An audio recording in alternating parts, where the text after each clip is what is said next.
Good morning, students, and welcome back. Today we will continue learning political science.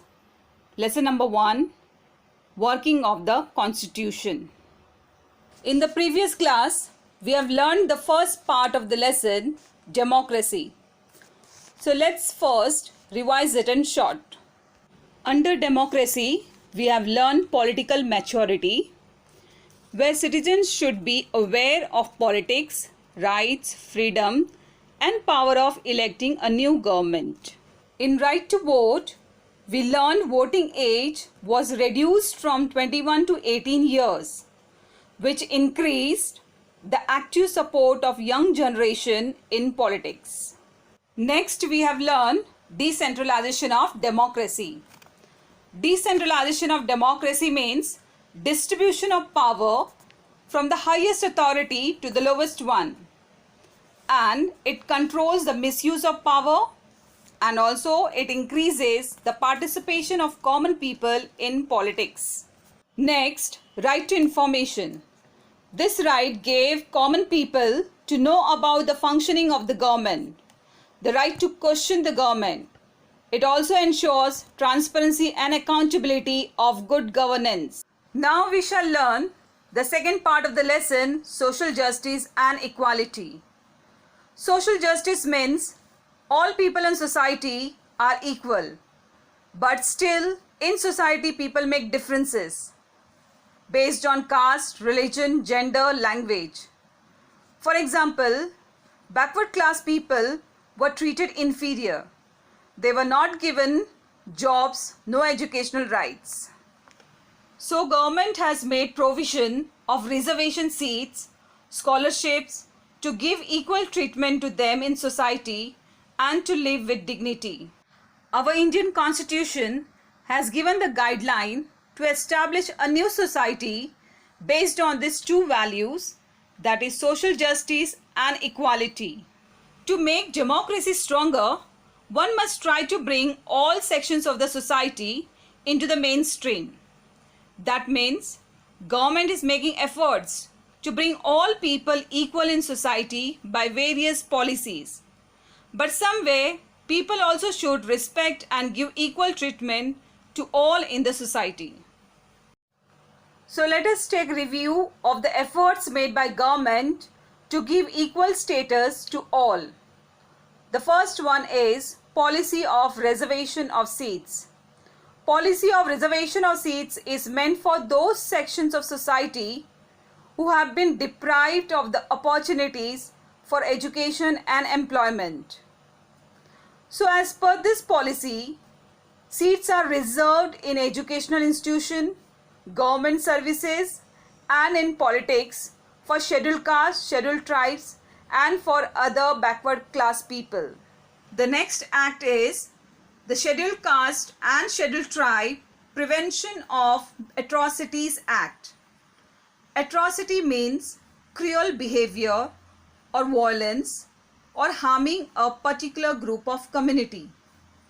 Prevention of Atrocity Act prevents any injustice against people belonging to scheduled caste and scheduled tribe.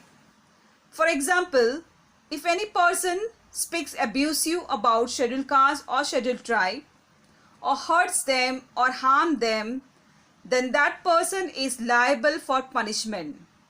So this act protects any injustice done to the lower sections of the society.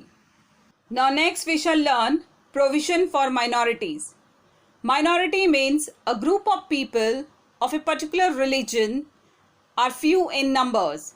For example, Christian, Muslims, Jain, Sikh, Parsis, this all community comes in minority. Our Indian Constitution has made several provision for the protection of minorities. Several policies has been adopted by the government to provide them the opportunities in education and employment. The Constitution has prohibited any form of discrimination on the basis of caste, religion, language, and region. This is a comprehensive provision for minorities which fundamentally protects their right to equality, freedom, right against exploitation, and cultural and educational rights. Now next we shall learn laws relating to women and provision for representation. After independence, efforts were made for empowering women. Taking into consideration the problems of women, several policies have been adopted. So let us see one by one laws for women. The first right is the right to have an equal share in the property of the father and husband. Earlier, father's property was distributed among sons only. Daughters were not given share in property. So the law was made that even females have equal share in the property. Now we shall learn next law for women, Dowry Prohibition Act. Due to dowry, lot of torture was done on female. So Dowry Prohibition Act was established to protect women from domestic violence. The next law for women is Domestic Violence Prohibition Act. Domestic violence means men are beating women or in-laws torturing daughter-in-law. So to stop this violence against women, government has made the law Domestic Violence Prohibition Act. The next is Act Against Sexual Harassment. Women are molested, raped. So to stop this crime against women, government has made this law for women's protection. So all these laws make women feel secured in society. Now let's learn women's representation in politics. From the beginning, women representation is less in political institution. As per 73rd and 74th Amendment, 33% seats are reserved for women in local self-governing institution. And in few states, including Maharashtra, 50% seats reservation is done in local governing institution. But at national level, it is 33% only. So this has increased the percentage of women's participation in politics at Panchayat and municipal level. But at Lok Sabha, at national level, very few women are participating. Now let's see the representation of women in Lok Sabha in this table. In 1951-52, 22 women were the members of the parliament in Lok Sabha. Then see in 1977, the number of women MPs is 19 only. This is the lowest number of representation of women. And in 2014, 66 women were the MPs, that is 12.15% only. What do you think? Why the representation of women is so less? And the reason is the visibility to women is very low in public life, that is in society. If family, society will encourage women, then more number of women will participate in politics. Therefore, government has given 33% reservation for women to increase their participation in politics. Now let's learn the third part of the lesson, that is the role of judiciary in India. Judiciary means court. We have Supreme Court, High Court or civil courts. All these courts are part of the judiciary. If any citizen of the country is not allowed to enjoy right, then people can file case in High Court or Supreme Court. So judiciary is giving us guarantee of enjoying all rights and of equal treatment in a society. So let us study the contribution of judiciary in framing constitution. The first one is the basic framework of the constitution. The constitution is dynamic. It is a living document. That means changes can be made in the constitution. Now the question is, who can make the changes in constitution? So parliament has a power to make changes in constitution, whereas judiciary has given power to parliament to make changes. But at the same time, some limitation is also put up. That means, while changing the constitution, Parliament cannot alter the basic structure of the constitution. Let's see the basic structure which the Parliament cannot change. The first one is Republican and democratic form of government. That means people will only elect the head of the country. So this system cannot be changed. For example, Parliament cannot change the Republican government and say we will follow dictator rule or king rule. Second one is federal structure of the constitution. Federal means working of the two government together. That is, central and state government works together in a country. So federal government cannot be changed. Parliament cannot declare that now onwards there will be only central government rule in a country and there is no need of state government rule. So federal system cannot be changed. Next one is promotion of unity and integrity of the nation.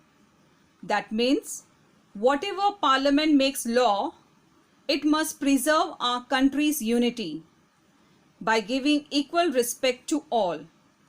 Parliament should not make any law which will harm our country's unity.